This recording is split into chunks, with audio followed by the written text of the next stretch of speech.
வணக்கம், welcome to the channel recipes desk. இன்னைக்கு நம்ம காரசாரமான உருளைக்கிழங்கு கிரேவி எப்படி செய்யறது அப்படின்றத பார்க்கலாம். இந்த கிரேவி பூரி, சப்பாத்தி, பரோட்டாவோட வச்சு சாப்பிட்றதுக்கு ரொம்ப நல்லா இருக்கும். ஃபர்ஸ்ட் நம்ம இந்த டிஷ்ஷுக்கு என்னென்ன பொருட்கள் தேவை அப்படின்றத பார்த்துடலாம். அதுக்கப்புறம் எப்படி செய்யறது அப்படின்றது இந்த வீடியோவில் பார்க்கலாம். அதுக்கு முன்னால் இந்த ரெசிபீஸ் டெஸ்க் சேனலை நீங்கள் இன்னும் சப்ஸ்கிரைப் பண்ணல அப்படின்னா கீழே உள்ள ரெட் கலர் சப்ஸ்கிரைப் பட்டனை கிளிக் பண்ணிவிட்டு பக்கத்தில் இருக்கிற இந்த பெல் ஐக்கானை ப்ரெஸ் பண்ணி வச்சுக்கோங்க. அப்போ தான் நான் இனிமேல் போடுற வீடியோஸ்லாம் உங்களுக்கு உடனுக்குடன் கிடைக்கும். இதையுமே மிஸ் பண்ணாமல் பார்க்க முடியும். இப்போ நம்ம டிஷ்ஷுக்கு தேவையான பொருட்கள் என்னென்ன அப்படின்றத பார்த்துடலாம். 2 பெரிய வெங்காயம், கொஞ்சம் மல்லி இலை, 3 உருளைக்கிழங்கு, 3 தக்காளி,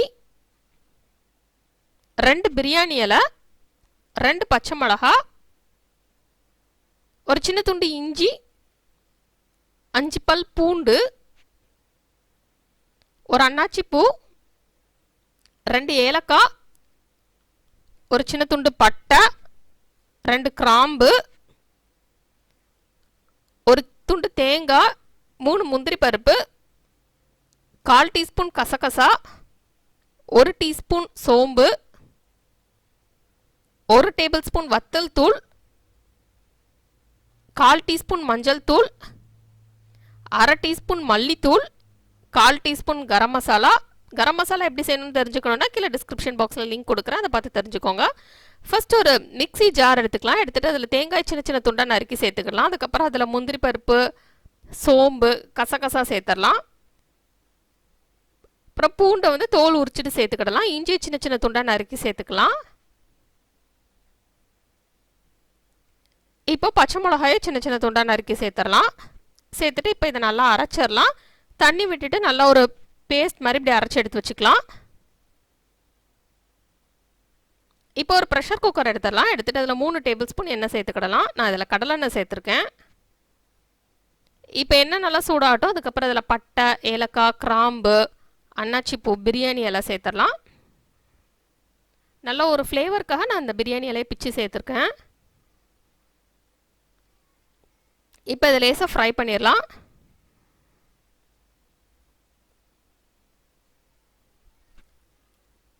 இதில் நல்ல ஒரு ஃப்ளேவர் வர ஆரம்பிச்சதுக்கப்புறம்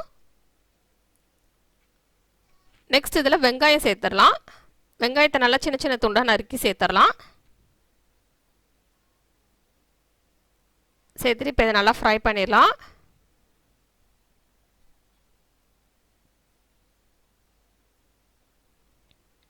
அப்பப்போ மிக்ஸ் பண்ணி விட்டுட்டே இருங்க, அதெல்லாம் டக்குன்னு வெங்காயம் அடி பிடிச்சிரும். நல்லா வெங்காயம் கலர் சேஞ்ச் ஆகட்டும், அது வரைக்கும் இதை ஃப்ரை பண்ணிக்கலாம்.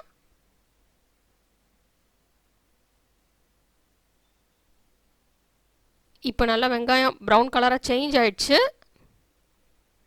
நெக்ஸ்ட் இதில் சின்ன சின்ன துண்டாக நறுக்கி வச்சுருக்கிற தக்காளி சேர்த்துடலாம். சேர்த்துட்டு இதையும் நல்லா வெங்காயத்தோட மிக்ஸ் பண்ணி விட்டுக்கலாம். தக்காளி நல்லா குக் ஆகட்டும்.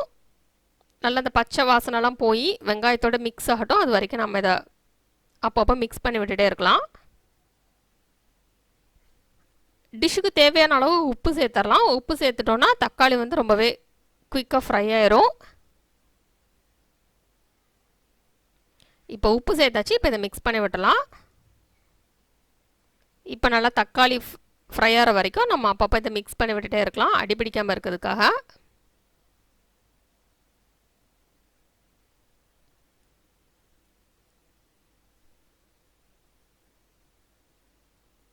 தக்காளி நல்லா குக் ஆனதுக்கப்புறம் இதில் வத்தல் தூள், மஞ்சள் தூள், மல்லித்தூள், கரம் மசாலா சேர்த்து நம்ம இதை மிக்ஸ் பண்ணிடலாம்.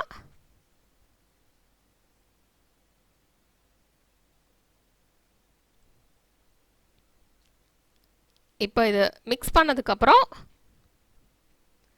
சின்ன சின்ன துண்டாக நறுக்கி வச்சுருக்கிற உருளைக்கிழங்கு சேர்த்துடலாம். உருளைக்கிழங்குல உள்ள தோலெல்லாம் நம்ம உரிச்சிட்டு சின்ன சின்ன துண்டாக நறுக்கி சேர்த்துடலாம். சேர்த்து இதை நல்லா மிக்ஸ் பண்ணி விட்டுடலாம். நல்லா இந்த மசாலாலாம் உருளைக்கிழங்குல நல்லா மிக்ஸ் ஆகட்டும்.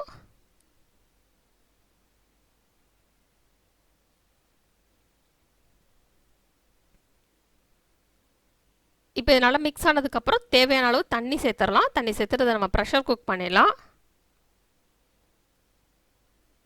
இது எல்லாமே மூழ்கிற அளவுக்கு தண்ணி சேர்த்தா போதும். நான் இதில் 2 டம்ளர் தண்ணி சேர்த்துருக்கேன். தண்ணி சேர்த்துட்டு இதை நல்லா மிக்ஸ் பண்ணி விட்டலாம்.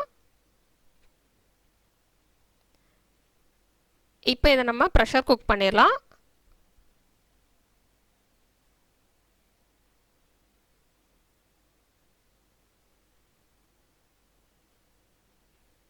ஹை ஃப்ளேமில் வச்சு 2 விசில் ப்ரெஷர் குக் பண்ணிவிட்டு லோ ஃப்ளேமில் வச்சு 5 நிமிஷம் ப்ரெஷர் குக் பண்ணிடலாம்.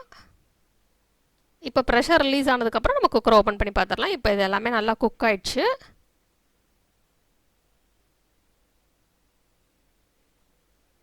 இப்போ இதை நல்லா மிக்ஸ் பண்ணி விட்டலாம். இப்போ நம்ம திருப்பியும் ஸ்டவ் ஆன் பண்ணிவிட்டு நம்ம அரைச்சி வச்சுருக்கிற அந்த மசாலா ஊற்றி கொதிக்க விட போகிறோம்.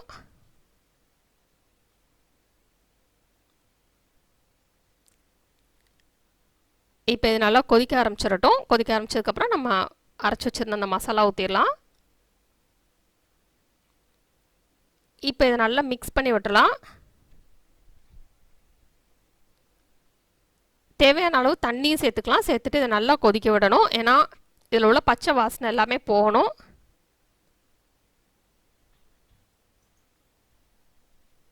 இப்போ தேவையான அளவு தண்ணி சேர்த்தாச்சு. இப்போ இதை மிக்ஸ் பண்ணி விட்டுட்டு நல்லா கொதிக்க விட்டலாம்.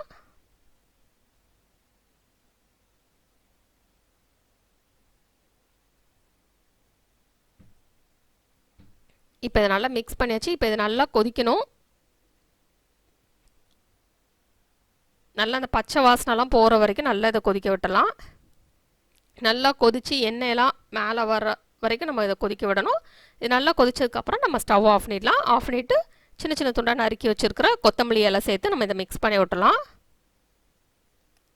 இப்போ நமக்கு சுவையான உருளைக்கிழங்கு கிரேவி தயாராகிடுச்சு. இதை பூரி, சப்பாத்தி, பரோட்டாவோட வச்சு சாப்பிட்லாம். இந்த டேஸ்ட் வந்து ரொம்ப நல்லாயிருக்கும். இந்த ரெசிபியை நீங்கள் ட்ரை பண்ணி பாருங்கள். இந்த ரெசிபி உங்களுக்கு பிடிச்சிருந்தா லைக் பட்டன் கிளிக் பண்ணுங்கள். உங்கள் ஃப்ரெண்ட்ஸோட இந்த ரெசிபியை ஷேர் பண்ணுங்கள். மறக்காமல் இந்த சேனலுக்கு சப்ஸ்கிரைப் பண்ணுங்கள். பக்கத்தில் இருக்கிற அந்த பெல் ஐக்கானை கிளிக் பண்ணிக்கோங்க. அப்போ தான் நான் போடுற வீடியோஸ் எல்லாமே உங்களுக்கு இனிமேல் உடனுக்குடன் கிடைக்கும். இந்த ரெசிபியை ட்ரை பண்ணிவிட்டு எப்படி வந்திருக்கு அப்படின்றத கீழே உள்ள கமெண்ட்ஸ் பாக்ஸில் சொல்லுங்கள். இந்த ரெசிபியை பார்த்ததுக்கு ரொம்ப நன்றி. தொடர்ந்து சேனலோட இணைந்தீர்கள் புதிய ரெசிபிகளுக்காக. இந்த ரெசிபிஸ் டெஸ்கோட Facebook page, Instagram link, Twitter link மற்றும் பின்ட்ரெஸ்ட் லிங்க் கீழே டிஸ்கிரிப்ஷன் பாக்ஸில் இருக்குது. தேவைப்படுறவங்க அதை ஃபாலோ பண்ணிக்கலாம்.